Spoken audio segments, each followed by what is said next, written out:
I'm Laura Richardson with Relevate, and we're Real Estate Elevated. We're bringing you another episode of I'm Moving to North Carolina, Now What? And today we have the pleasure of interviewing Gavin, the owner of Dogface Electrical Contractors. He's going to talk to us a little bit just about his industry in general, but also as you're buying or selling a home, there might be some major things to keep an eye out for that could be pretty costly at the end line. So, Gavin, thank you so much for being here. It's a pleasure. Thank you for having me. So tell us a little bit just about you, because clearly he does not talk like me, y'all. So let's talk a little bit about how you wound up in the industry and here in the great state of North Carolina. Okay. Let's see. I was a civil engineer. Mm-hmm. And I did that for a long time. Well, I say a long time. I did it for long enough. And we used to build bridges and runways and all that kind of thing. And I wanted something more hands-on. I've always worked for myself since being very, very young. Very young. I sold my first car when I was 7, and so working for somebody else as a civil engineer wasn't really my bag. So I chose a trade and chose to be an electrical contractor, mainly because it's science-based, it's mathematical, and it's, I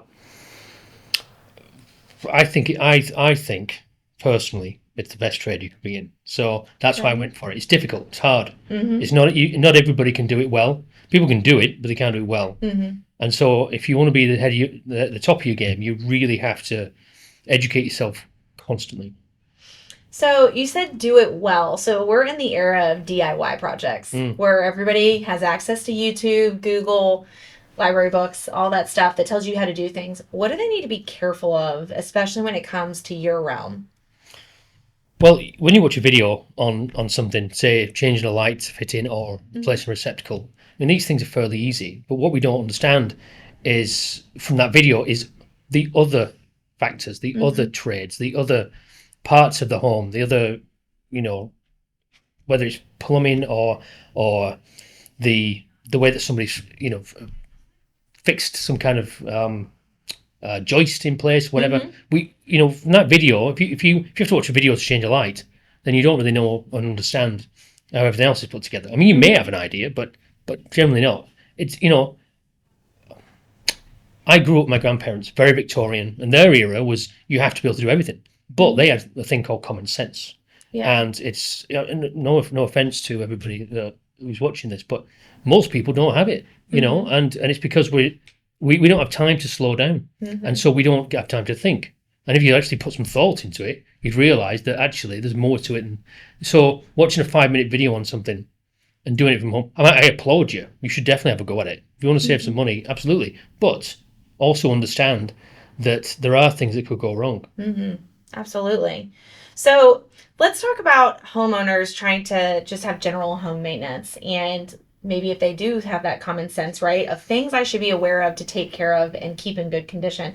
Do you have any suggestions on things that they need to have maintenance on a regular basis, or bring somebody like you in to help just kind of take a look at it and make sure it's functioning properly?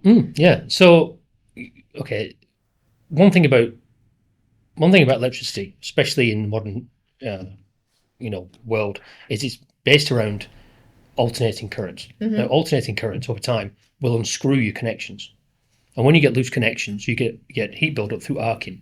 And not only does it kill your efficiency factor, but also it's building up heat and it causes fires.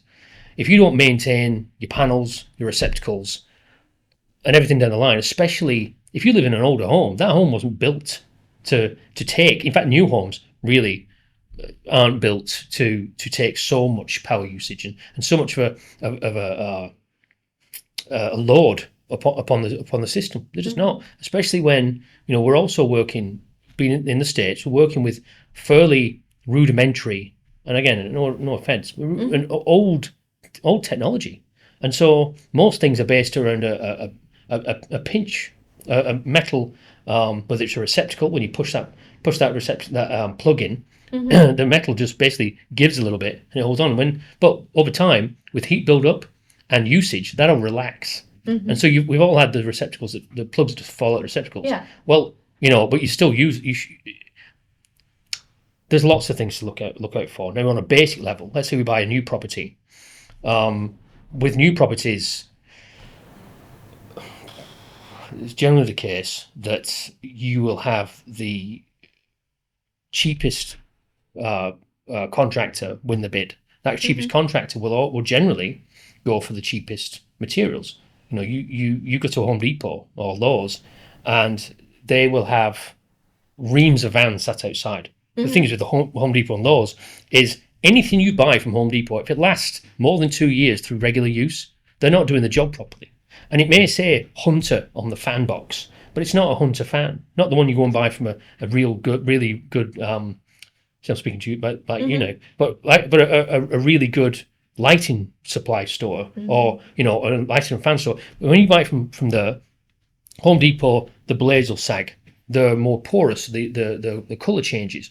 They're noisier. The gauge of cable isn't as large as it could be. When it's on that conveyor belt, it may be produced at Hunter, but on a separate conveyor belt. And when that drill comes down to tighten the screw, on this one, it might tighten it, say, 10 times. Here, to cut down on time and operation costs, it'll only screw it 9 times. So everything's done on a cheaper basis. So when it comes to new properties and you're dealing with a 30 or 50 cents receptacle, I mean, it's maddening to me to think that you would have a 50 cents receptacle in your daughter's bedroom, or in your kitchen, and it may look like a Legrand or a Siemens or Pass and Seymour, but it's not. It's terrible. And so when you're looking at a new build, for instance, you want to look and see what they actually installed, because these are running throughout your whole home. And when you see the basics of what they call the furniture, receptacles, the switches, the faceplates, when you understand what they've been fitting, then you kind of get an idea of the cost that they put into this place. And if they're no name, no brand, then generally they're going to be pretty cheap.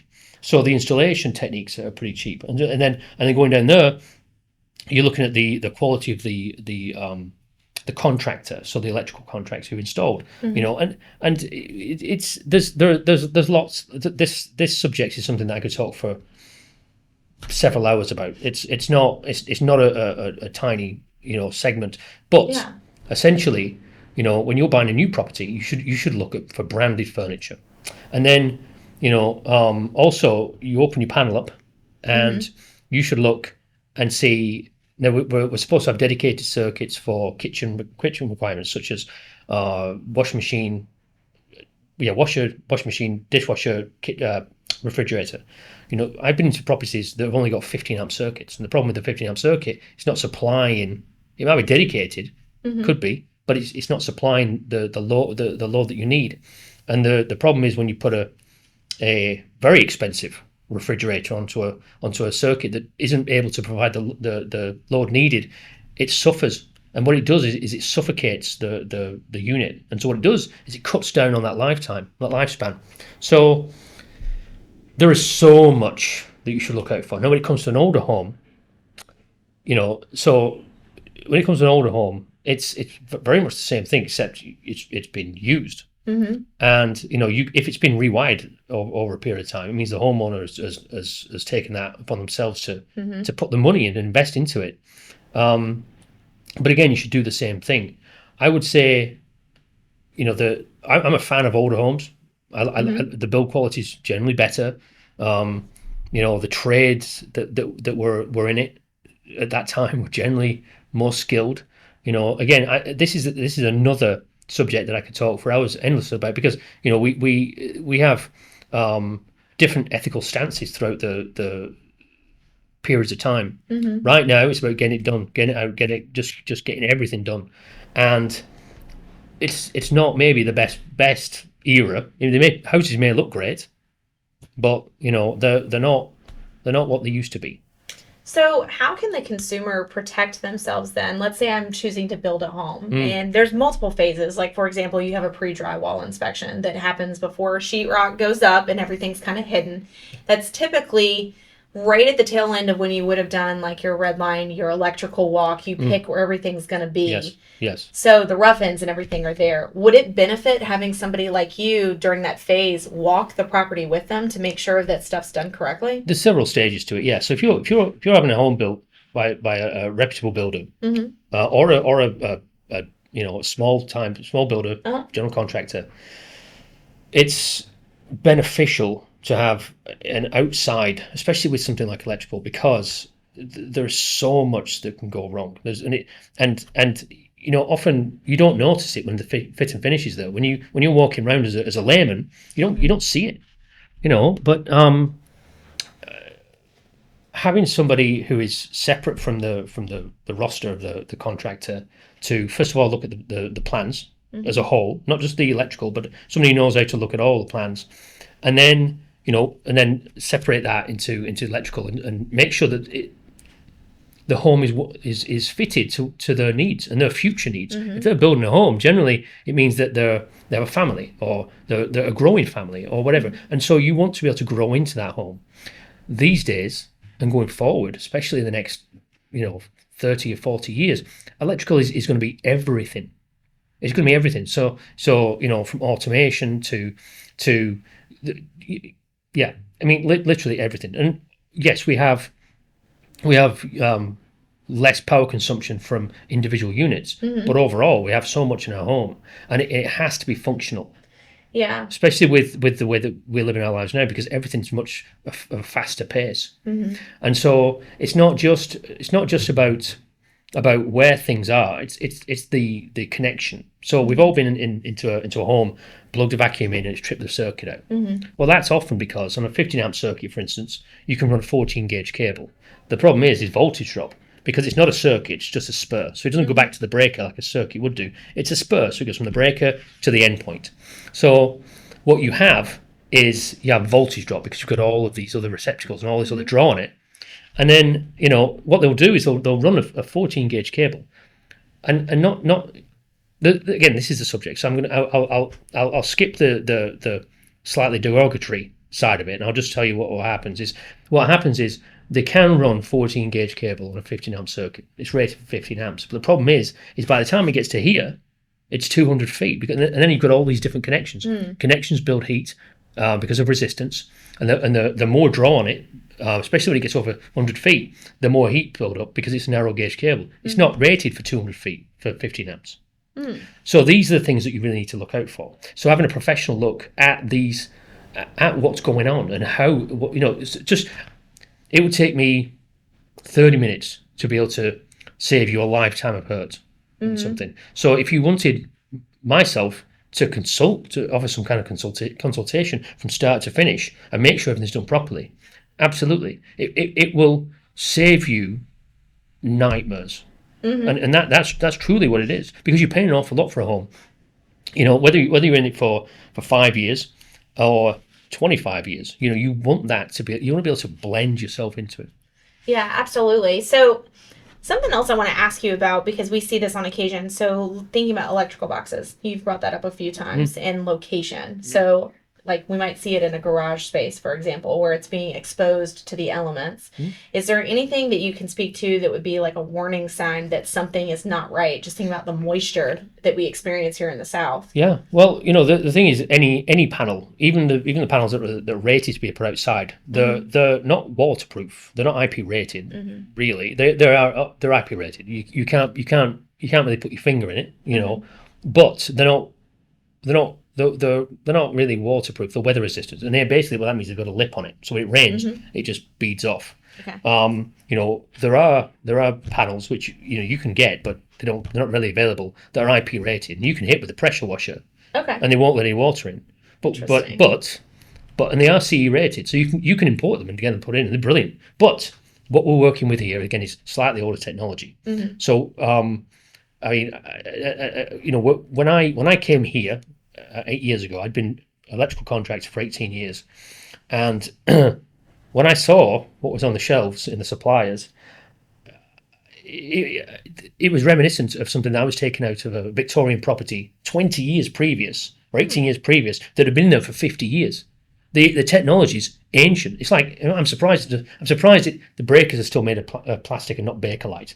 Because they're just the same as what they were. So, and there's far better technology out there, far readily available, and it's not expensive, but we just don't use it. So what I would say is this: if you're buying a house that's over 10 years old, that panel needs servicing. You know, if it's a big house and it looks like everything's been used and used hard, that panel might need to be replaced, or at least the breakers in it, because what happens again, it's based on a pinch system. So you have your buzz bar in the center, the breakers fit in, but they've got that metal pinch again. So what happens is, especially with usage, the heat buildup, because it's not very tight at all. So it's just pinching onto it. So with over time, it starts to relax. And again, what you have, if we cut out the fact of the fire risk, it's, if you just think about efficiency of your home, when you're drawing and you're using it all the time, you know, you might over a period of a year save 10% if you just change the breakers. And breakers aren't really that much money, especially if you spread them over again 10 years. But I would suggest that from there you have regular maintenance. So even if you have the panel serviced once every 5 years, you know, often homes nowadays for fire rate regulations have what they call a meter main combination on the outside. So you have a main break on the outside of the house. That's the same thing. That should be serviced. Make sure that everything inside, because when it's outside, it corrodes. Everything is susceptible to the elements, especially in the south. So it sounds like this needs to be added to the list of things that you're maintaining in the home. Because I think people very easily think, okay, I need to have maintenance done on like my HVAC, for example. I feel like that's one that commonly pops into people's brains. But obviously we're talking about other elements of the home, especially on the exterior, that maybe I'm not seeing every single day, that do need to actually have some maintenance done every so often. So, you know, the other thing is with electrical cable, it has what's called a capillary action. So if you put a bit of cable into your cup of coffee there and wheeled it out into the middle of the street, 200 yards over there, it'd just soak it up. And it's the same with moisture.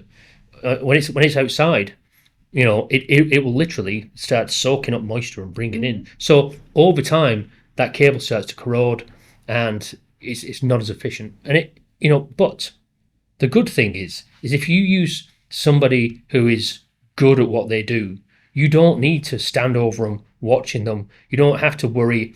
Obviously, we all you know, trust is earned.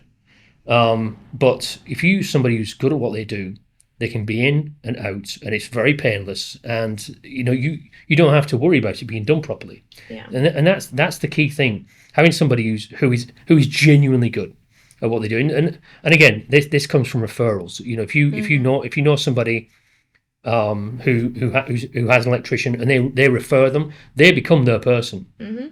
And generally, that electrician is a bit more, stands up a bit straighter, because they have to.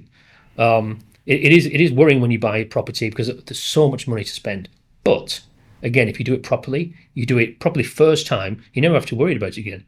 In my field, the way I work is that we work on three main bases. You know, good workmanship is as read, but it's about longevity, safety, functionality.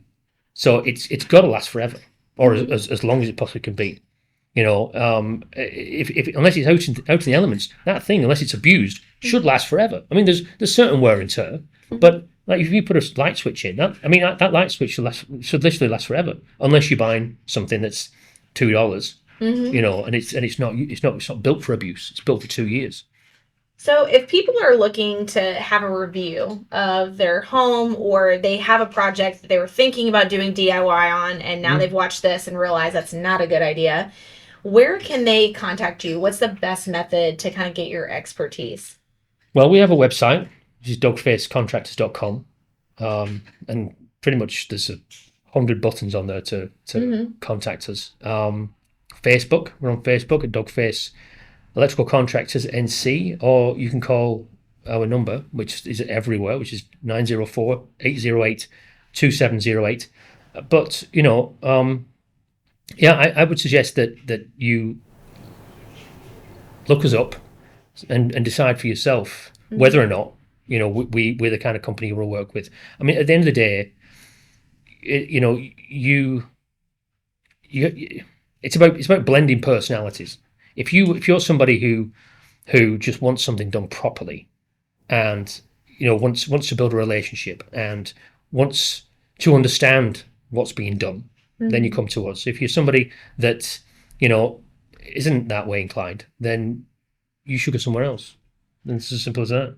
Absolutely. So, guys, if you're looking for knowledge and quality, obviously they're going to be your go to contact. And it sounds like we've learned a lot today as far as some next steps and things that we need to take care of as we're building homes, as we're buying homes, and living in them and doing some home maintenance. So, there's lots of opportunities for you to work with Gavin and his company. We'll actually take all of their contact info and drop it in the bottom of the episode down there in the description. If you know somebody who's been having some electrical issues, might be building a home, or just needs to not DIY that project, be sure to like, share, and follow us. Tag them in the comments below and get that info out to them. I'm Laura Richardson with Relevate, and we'll see you next time.